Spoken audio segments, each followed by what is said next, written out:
श्री सीताराम। आप सभी मानस प्रेमियों का आज के रामायण प्रसंग में हार्दिक स्वागत है। आज का राम कथा का ये प्रसंग अत्यंत रोचक और हास्य व्यंग से उत्प्रोत है। मित्रों, आप सभी ये जानते हैं कि श्री हनुमान जी जब श्री जानकी जी की खोज के लिए चले तो ना तो सुग्रीव ने, ना ही भगवान श्री राम ने और ना ही जामवंत ने उन्हें ऐसा कोई निर्देश दिया था कि उनको अशोक वाटिका उजाड़नी है, रावण के पुत्र अक्षय कुमार का वध करना है और फिर पूरी लंका नगरी को उलट पुलट कर जला देना है। और यदि आप श्री हनुमान जी से परिचित हैं तो ये भी अच्छी तरह जानते ही होंगे कि बजरंगबली महाराज बिना भगवान की आज्ञा के कुछ नहीं करते हैं, अपने मन से कुछ नहीं करते हैं। तो अब सवाल उठता है कि जब सुग्रीव ने, भगवान श्री राम ने, राम जी के मंत्री जामवंत ने उन्हें ऐसा कोई दिशा निर्देश दिया ही नहीं, फिर भी उन्होंने अशोक वाटिका क्यों उजाड़ दी, अक्षय कुमार को क्यों मार डाला, मेघनाथ की ब्रह्म फांस में बंधकर निर्भय रावण की सभा में क्यों चले गए और फिर उन्होंने सारी लंका को क्यों जला डाला। कहते हैं सारी लंका में एकमात्र विभीषण का घर ही बचा, एक विभीषण कर ग्रह नाही। क्यों किया उन्होंने ऐसा? लंका में पहुंचने पर क्या भगवान श्री राम का कोई टेलीग्राम या व्हाट्सएप मैसेज मिला श्री हनुमान जी को? लंका में हनुमान जी को कैसे भगवान का संदेश मिला? किसने दिया? किसके माध्यम से मिला? कैसे उन्हें ये प्रेरणा मिली कि लंका को जलाना चाहिए? आपको आश्चर्य हो सकता है कि भला श्री हनुमान जी को उस जमाने में टेलीग्राम कैसे मिल सकता है, लेकिन सच ये है कि मिला उन्हें संदेश और उसी आज्ञा के अनुपालन में हनुमान जी ने लंका को जलाया। साथियों, आपके मन में भी आशंकाएं और शंकाएं जन्म ले रही होंगी। इन्हीं सब प्रश्नों का, जिज्ञासाओं का उत्तर आपको मिलेगा आज की कथा में। बस आपसे अनुरोध है कथा को धैर्य पूर्वक अंत तक सुने और बजरंगबली महाराज के इस पावन चरित्र को समझे। कथा में बजरंगबली महाराज आज के युवाओं को बहुत सुंदर प्रेरणा देंगे और आनंद भी आएगा। साथ ही आप जानेंगे कि जब आप कोई कार्य करते हैं तो कैसे पहले ही पता चल जाता है कि कार्य पूर्ण होगा या नहीं। कार्य करते समय जो व्यवधान और रुकावटें आती हैं उनसे कैसे निपटा जाए। आप यदि चैनल पर पहली बार हैं तो कृपया चैनल को सब्सक्राइब कर लें, वीडियो को लाइक करके हमारा सहयोग करें। आइए शुरू करते हैं। लंका में श्री हनुमान जी को कैसे मिला भगवान श्री राम का व्हाट्सएप मैसेज। साथियों, सीता जी का जब पंचवटी से हरण हो गया तो भगवान श्री राम उनकी खोज में वन वन भटक रहे थे। दोनों भाई भगवान श्री राम और लक्ष्मण जी सबरी के आश्रम में पहुंचे। सबरी ने ही राम जी को बताया कि पंपा सरहि जाओ रघुराई, तह हो यही सुग्रीव मिताई। तो सबरी मैया के बताए अनुसार राम जी और लक्ष्मण जी ऋषिमुख पर्वत की ओर जाते हैं, जहां सुग्रीव बाली के भय से जान छिपा कर रहते थे। जब सुग्रीव ने दो युगल कुमारों को अपनी ओर आते हुए देखा तो उन्हें भय लगा, संदेह हुआ, उनके मन में मैल आया।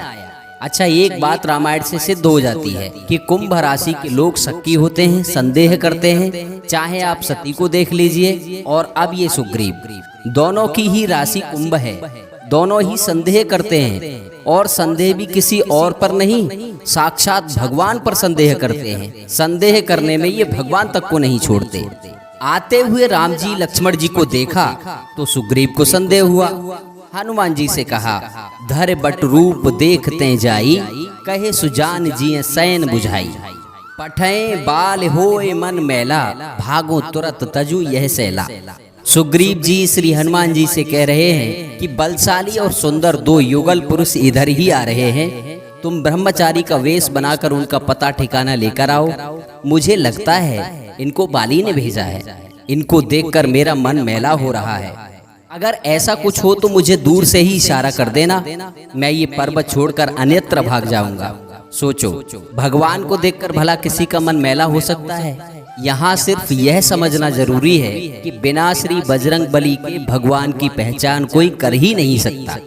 सुग्रीव ने आदेश दिया तो बजरंगबली महाराज गए, पता ठिकाना लिया, देखा दोनों ओर एक जैसी गति है, एक जैसी मति है, एक जैसी परिस्थिति है, तो सोचा दोनों की मित्रता करा देते हैं। अब देखो रामचरितमानस क्या कहती है। जब सुग्रीव राम कह देखा, अथ से जन्म धन्य कर लेखा। पहले पहचान नहीं हुई, संदेह हो रहा था, डर लग रहा था, मन मैला हो रहा था। अब राम जी को देखकर अथ से जन्म धन्य कर लेखा। क्यों? क्योंकि अब श्री हनुमान जी साथ हैं तो पक्का हो जाता है कि हनुमान जी के साथ के बिना, उनकी कृपा के बिना कोई राम जी को न पा सकता है, न जान सकता है, न उनकी पहचान हो सकती है। तो हनुमान जी ने दोनों पक्षों का एक दूसरे से परिचय कराया, एक दूसरे को उनकी कथा बताई और अग्नि को साक्षी करके दोनों की मित्रता करा दी। दोनों ने एक दूसरे का साथ निभाने का, दुख सुख में साथ देने का वादा किया और मित्र बन गए। ये सुग्रीव और बाली कौन है, इस पर हम अलग से एक वीडियो लेकर आएंगे, आप चैनल को सब्सक्राइब कर लें। भगवान श्री राम ने सुग्रीव के भाई बाली का वध किया, सुग्रीव को पंपापुर का राजा बना दिया और बाली पुत्र अंगद को युवराज पद दे दिया। उसके बाद वर्षा ऋतु लग गई। सुग्रीव ने भगवान से पंपापुर में चलकर रहने की प्रार्थना की, लेकिन भगवान श्री राम ने मना कर दिया। 4 महीने वर्षा काल के भगवान श्री राम ने प्रवरसड़ नामक पर्वत पर एक गुफा में रहकर बिताए। सुग्रीव को राज्य मिल गया तो वह राजकाज में मस्त हो गया। प्रभुता पाए किन्ह मद नाही, भगवान से किया हुआ वादा भी भूल गया। जब वर्षा बीत जाती है और सुंदर शरद ऋतु लग जाती है तो अब भगवान को जानकी जी की फिर याद आती है। राम जी लक्ष्मण जी से कहते हैं, भैया वर्षा व्यतीत हो गई, शरद ऋतु आ चुकी है, लेकिन मैं कितना अभागा हूँ लक्ष्मण, जो अभी तक जानकी जी की कोई सुध नहीं मिल पाई है। सुग्रीव बहु सुध मोर बिसारी, पावा राज कोसपुर नारी। सुग्रीव का विश्वास था कि हमारी मदद करेगा, उसने भी हमें भुला दिया। लक्ष्मण जी को क्रोध आया। भगवान से आज्ञा लेकर अग्नि बाण चढ़ाकर लक्ष्मण जी पंपापुर जाते हैं। भय और प्रेम दिखाकर सुग्रीव को भगवान के पास ले आते हैं। सुग्रीव जब राम जी की शरण में आए तो देखो क्या कहते हैं कि प्रभु मुझे क्षमा करें, मेरी कोई गलती नहीं है, कोई गलती नहीं है। क्यों?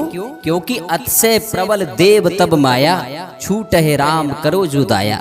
ये सब आपकी माया की गलती है, मेरी कोई गलती नहीं है। आपकी माया बड़ी प्रबल है और उससे वही छूट सकता है जिस पर आप स्वयं कृपा करें।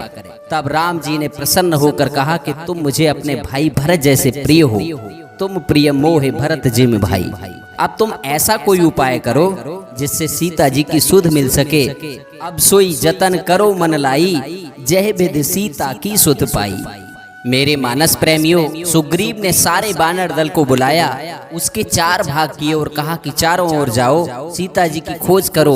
वन जंगल नदी पर्वत कंदराओं में हर तरफ खोजना है और ये काम अधिक से अधिक 1 महीने में करना है। बिना जानकी जी का समाचार लिए 1 महीने की अवधि के बाद जो मेरे पास आएगा वो मेरे हाथों मारा जाएगा। सुग्रीव का आदेश मानकर सब वानर अलग अलग दिशाओं को चल पड़े। दक्षिण दिशा में जो वानर दल जा रहा है उसमें है नल, नील, अंगद, जामवंत, विकट, दुर्धर और श्री हनुमान जी।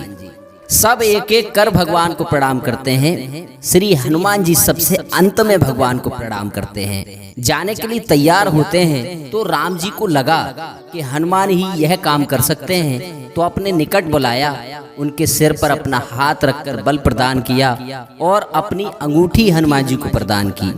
कहा यदि सीता जी कहीं मिल जाएं तो सीता जी को ढाढ़स बंधाना और ये अंगूठी दिखा देना, वो पहचान जाएंगी कि तुम्हें मैंने भेजा है। श्री हनुमान जी को जैसे जीवन का उद्देश्य मिल गया।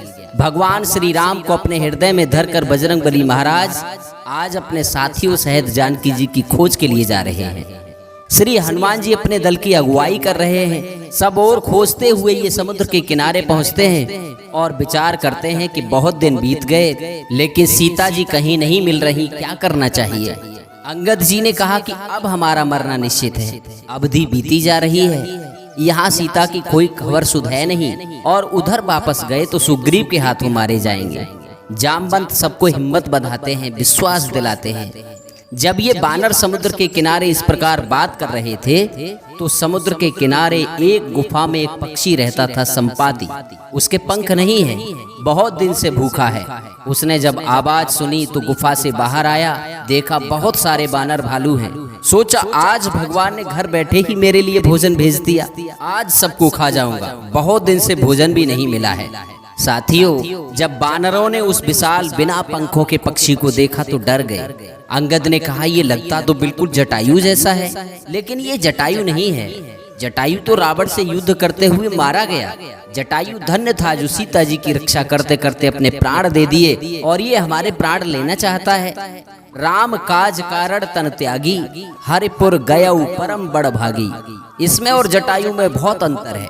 ये जटायु जैसा है लेकिन जटायु नहीं है। ये तो हमें अपना आहार बनाना चाहता है। ये जटायु कैसे हो सकता है? जब संपाति ने बानरों के मुंह से जटायु का नाम सुना तो बोला कि आप लोग बिल्कुल मत डरो, पहले मुझे ये बताओ कि जटायु को तुम लोग कैसे जानते हो, और ये जटायु मारा गया ऐसा क्यों बोल रहे हो? तब अंगद ने जटायु की पूरी कहानी सुनाई। संपाति रोने लगा और कहा कि जटायु मेरा छोटा भाई था। अब तुम्हें बिल्कुल डरने की जरूरत नहीं है, मेरे पंख नहीं है। मैं जटायु अपने भाई को तिलांजलि देना चाहता हूँ, तो आप मुझे अपने हाथों का सहारा देकर समुद्र के किनारे ले चलो। पहले तो बानरों को विश्वास नहीं हुआ, लेकिन उसके बार बार प्रार्थना करने पर उन्होंने संपाति को उठाया। जैसे ही राम सेवकों ने हाथ लगाया, चमत्कार हो गया। संपाति के तो पंख उगने लगे और थोड़ी ही देर में वह पंखों से युक्त हो गया। सब बानर आश्चर्यचकित होकर देखने लगे। संपाति ने पहले अपने छोटे भाई जटायु को समुद्र के जल से जलांजलि दी, फिर कहा कि आप लोग आश्चर्य मत करो, मैं समझ गया आप भगवान श्री राम के सेवक हैं। आपके हाथों के स्पर्श से ही मेरे पंख जमे हैं। अब संपाति ने अपनी कहानी सुनाई। कहा कि बहुत पहले की बात है, मैं और मेरे भाई जटायु में एक बार होड़ लगी कि कौन सबसे ऊंचा उड़ सकता है। तो दोनों होड़ में ऊंचा और ऊंचा उड़ने लगे। जब सूर्य के निकट पहुंचने लगे तो जटायु सूर्य का तेज सहन नहीं कर सका, नीचे लौट आया, लेकिन मैं अभिमान में उड़ता चला गया। उड़ते उड़ते सूरज के एकदम निकट पहुंच गया। हुआ ये कि सूर्य के ताप से मेरे पंख जल गए और मैं यहाँ समुद्र के किनारे गिर पड़ा। एक चंद्रमा नाम के मुनि ने मुझे कहा था कि त्रेता युग में राम जी के सेवक जब भगवान श्री राम के कार्य से यहाँ आएंगे तो उनके हाथों के स्पर्श से तेरे पंख फिर उग जाएंगे। और देखो, आज उनकी बाणी सत्य सिद्ध हो चुकी है। मैंने तुम्हें पहचान लिया। अब बताओ तुम कहाँ जा रहे हो और क्या उद्देश्य है? तब बानरों ने बताया कि हम सीता जी की खोज में निकले हैं। संपाति ने कहा कि जिनकी कृपा से मुझे अपने पंख फिर से प्राप्त हुए, तो आप कोई चिंता मत करो। गिद्ध की दृष्टि अपार होती है, चलो मैं देखकर बताता हूँ कि सीता जी कहाँ है। गीधराज संपाति ने अपनी दृष्टि चारों ओर घुमाई और कहा कि गिर त्रकूट ऊपर बसे लंका, तहाँ रहे रावण सहज शंका, तहाँ अशोक उपवन जह रहेई, सीता बैठ सोच रत अहई। देखो, वो दूर समुद्र के उस पार एक त्रकूट पर्वत है जिस पर लंका नगरी है। वहीं रावण सहज और बिना डरे रहता है। वहीं अशोक वाटिका है जहां पर सीता जी अशोक वृक्ष के नीचे चिंतित बैठी है। बानरों को विश्वास नहीं हुआ। गीध ने कहा कि हमारी दृष्टि अपार होती है, हम देख सकते हैं, आप नहीं देख सकते। मेरी बात एकदम सत्य है। मैं बूढ़ा हो चुका, अब इतनी सामर्थ्य नहीं कि 100 योजन के समुद्र को पार कर सकूं, नहीं तो अवश्य तुम्हारी मदद करता। बूढ़ भयउ नत करता कछुक सहाय तुम्हार। अब उपाय यही है कि जो लांग है सत जोजन सागर, करे सो राम काज मत आगर। जो इस 100 योजन के सागर को लांग सके वही राम जी की इस कठिन कार्य को कर सकता है। कायरता छोड़ो और समुद्र को लांघने का प्रयास करो। जिन भगवान श्री राम के नाम का स्मरण करके पापी लोग भी भव सागर तर जाते हैं, उनके लिए ये भौतिक सागर क्या चीज है। तुम रामदूत हो। कायरता छोड़कर भगवान श्री राम को हृदय में धरकर उपाय करो, सफलता मिलेगी। ऐसा कहकर संपाति उड़ गया। बानरों के मन में बड़ा आश्चर्य हुआ। जामवंत ने कहा कि कहने वाला तो कह गया, अब करने वाले आओ, अपने अपने हौसले बहादुर दिखलाओ। सामने विशाल समुद्र है 100 योजन का। बताओ किसमें कितना बल है, कितनी कितनी दूर जा सकते हो। घेर अंगद है कहा सब, अब कछ करो उपाय। है कोई सुभट प्रवीण अस जलध लांघ जो जाए। है कोई जो इस समुद्र को लांघ सके। किसी ने कहा हम 10 योजन जा सकते हैं, किसी ने कहा हम 20 योजन, बिकट ने कहा मैं 30 योजन जा सकता हूँ, नील ने कहा कि मैं 40 योजन, दुर्धर ने हिम्मत दिखाई, कहा कि मैं 50 योजन जा सकता हूँ।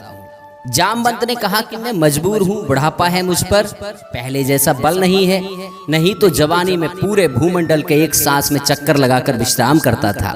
ऐसे समुद्र को क्षण मात्र में लांघ सकता था। जिस पर्वत शिखर पर अपना पैर रख देता वही 9 योजन नीचे धंस जाता था। लेकिन अब कहने से क्या फायदा, वृद्धावस्था है। अब देखो सब अपना अपना बल बता रहे हैं, लेकिन श्री हनुमान जी चुप हैं, बड़े विनम्र हैं। अतुलित बल के धाम हैं, फिर भी मान बढ़ाई से बहुत दूर रहते हैं। यही तो बलशाली लोगों की पहचान है। जामवंत की बात सुनकर अंगद जी ने कहा कि मैं जा तो सकता हूँ, लेकिन लौटने में मुझे संशय है। क्यों संशय है? जब जा सकते हो तो आ भी सकते हो। अंगद ने कहा कि सामने माँ सीता साक्षात जगदम्बा हैं, मुझे बल देकर उस ओर बुला लेंगी, लेकिन उधर से जब आऊंगा तो पीठ पीछे हो जाएगी और ऐसी अवस्था में उनका बल काम नहीं कर पाएगा। इसलिए जिये संशय कछ फिरती बारा। जामवंत की निगाह श्री हनुमान जी पर गई। हनुमान ने अब तक कुछ नहीं कहा, चुप बैठे हैं, जबकि ये इस कार्य को करने के लिए सर्वथा उपयुक्त है। तो जामवंत ने श्री हनुमान जी से कहा, का चुप साध रहे हो बलवाना, हे बलवान तुम कैसे चुप हो? कोई उत्तर नहीं। तो प्रशंसा करने लगे, पवन तनय बल पवन समाना, तुम पवन पुत्र हो और वायु के समान ही तुम्हारा बल है। हनुमान जी फिर कुछ नहीं बोले। पता है क्यों नहीं बोले? इसलिए नहीं बोले कि श्री हनुमान जी जानते हैं कि प्रशंसा अहंकार की पोषक होती है। यश सुनकर, मान बढ़ाई सुनकर, अपनी प्रशंसा सुनकर अहंकार पुष्ट होता है और बढ़ता है। याद रखना, अहंकार भगवान का भोजन है और इस अहंकार को कौन पुष्ट करता है, कौन पक्का करता है? प्रशंसा। इसलिए जब भी कोई प्रशंसा करे तो सतर्क हो जाना चाहिए, सावधान हो जाना चाहिए, क्योंकि प्रशंसा सुनकर अहंकार आता है। और कहा है कि किया कराया सब गया जब आया अहंकार। अब जब नहीं बोले तो फिर प्रशंसा की। पवन तनय बल पवन समाना, बुद्धि विवेक विज्ञान निधाना। हनुमान जी अब भी चुप हैं। जामवंत ने फिर याद दिलाया और प्रशंसा की। कहा कि कवन सुकाज कठिन जग माही, जो नहीं होए तात तुम पाही। कोई प्रभाव नहीं पड़ा हनुमान जी पर। अब जामवंत ने कहा कि ये सारे दांव तो फेल हो गए। अब असली कहानी पर आते हैं। श्री हनुमान जी राम जी के अनन्य भक्त हैं। राम जी ही कुछ चमत्कार दिखा सकते हैं। जामवंत बोले, राम काज लग तब अवतारा, सुनत ही भयउ पर्वताकारा। राम के कार्य के लिए ही तो तुम्हारा अवतार हुआ है। इतना सुनते ही हनुमान जी पर्वत के समान आकार के हो गए। सिंहनाद कर बारही बारा, लीलो लांघो जल निदिखारा। श्री हनुमान जी जाग गए। बोले, ओ जामवंत क्या कहते हो? पहले बादल पर गरजूं मैं, पहले उस रावण को मारूं या लंका उल्टी कर दूं मैं? इस खारे जल की धारा को लीलूं या अभी लांघ जाऊं, या जिस त्रकूट पर लंका है मैं उसको ही यहाँ उखाड़ लाऊं? मैं शपथ पूर्वक कहता हूँ कर दिखलाऊंगा, उस जनक नंदिनी सीता को राघव से अभी मिलाऊंगा। जामवंत में पूछूं तो ही, उचित सिखावन दीजो मोही। ध्यान देना, यहाँ अतुलित बल धामा अंजनी पुत्र पवन सुत हनुमान जी जामवंत से पूछ रहे हैं, मुझे उचित शिक्षा दीजिए, उचित मार्ग दिखाइए, बताइए मैं क्या करूं, मुझे क्या करना चाहिए?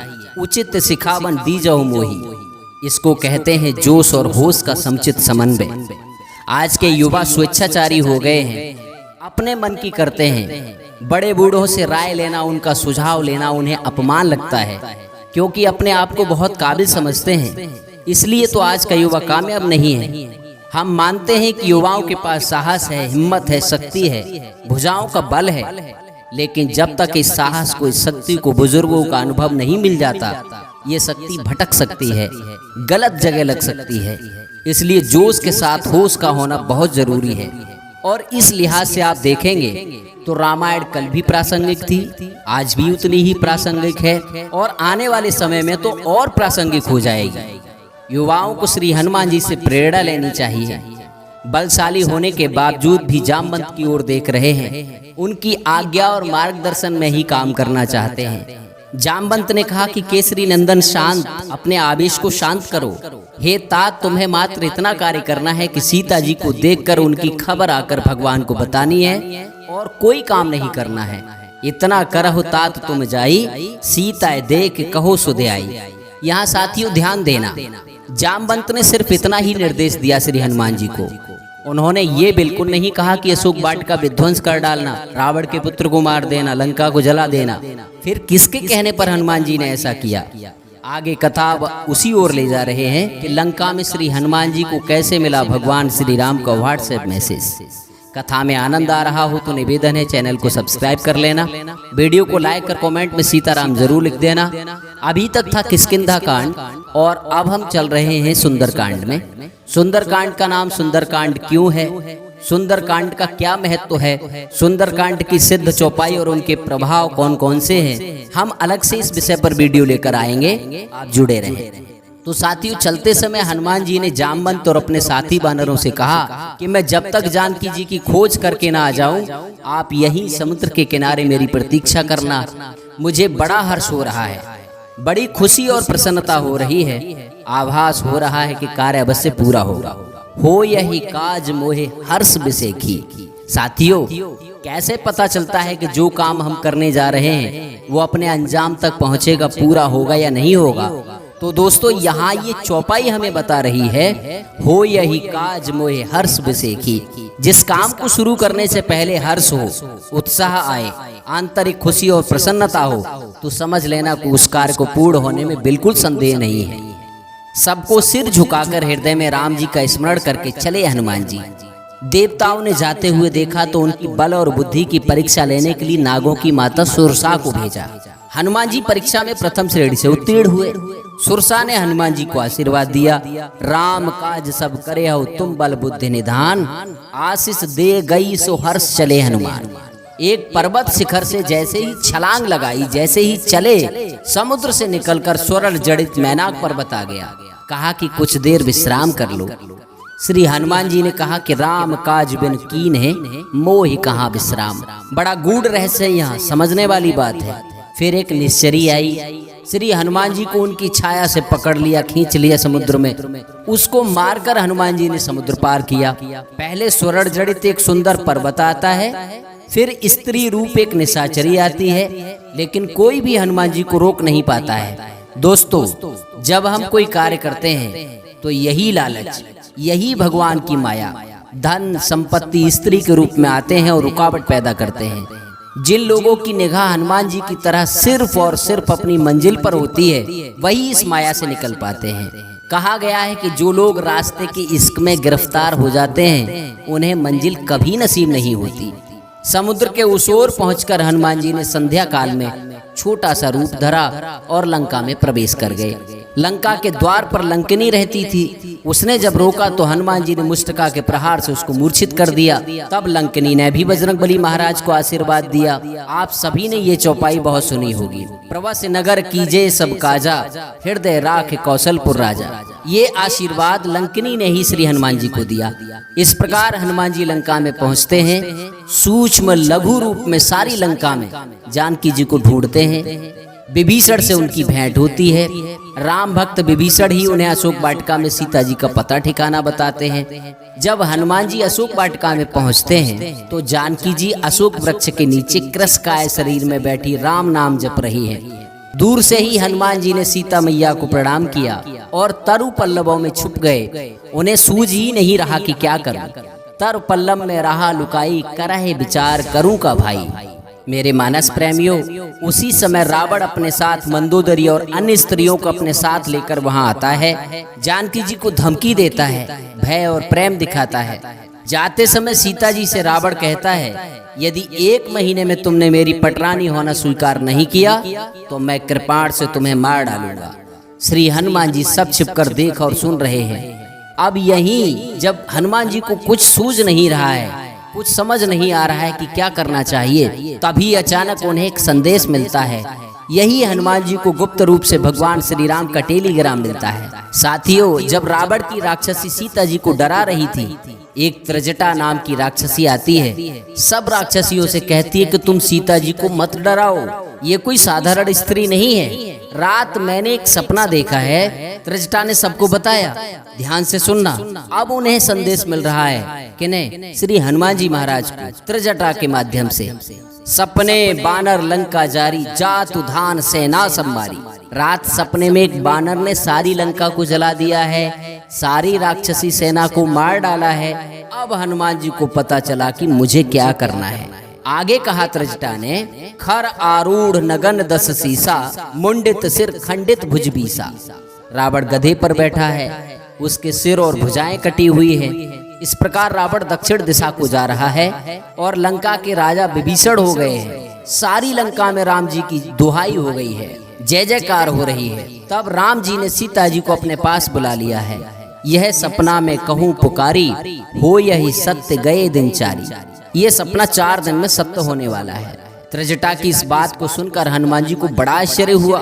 भगवान श्री राम ने श्री हनुमान जी महाराज को अपनी पूरी लीला त्रजटा के मुखारबिंद से पहले ही सुनवा दी और सारी राक्षसियों को बड़ा डर लगा। वो जनक नंदिनी के चरणों में गिर पड़ी। हनुमान जी ने कहा, वाह क्या बात है मेरे राम जी, जब मैं किम कर्तव्य विमूढ़ था, कुछ समझ नहीं आ रहा था कि क्या करूं, आपने तो सारा प्लान ही बनाकर त्रजटा के मुख से कहलवा कर भिजवा दिया। आप धन्य हैं मेरे प्रभु। अब मुझे आपका आदेश मिल गया, मैं आपकी आज्ञा का पालन करूंगा। तो दोस्तों, ऐसे त्रजटा के माध्यम से श्री हनुमान जी को भगवान श्री राम का ये टेलीग्राम मैसेज मिला और इसी को भगवान की आज्ञा मानकर श्री हनुमान जी ने लंका दहन कर दिया।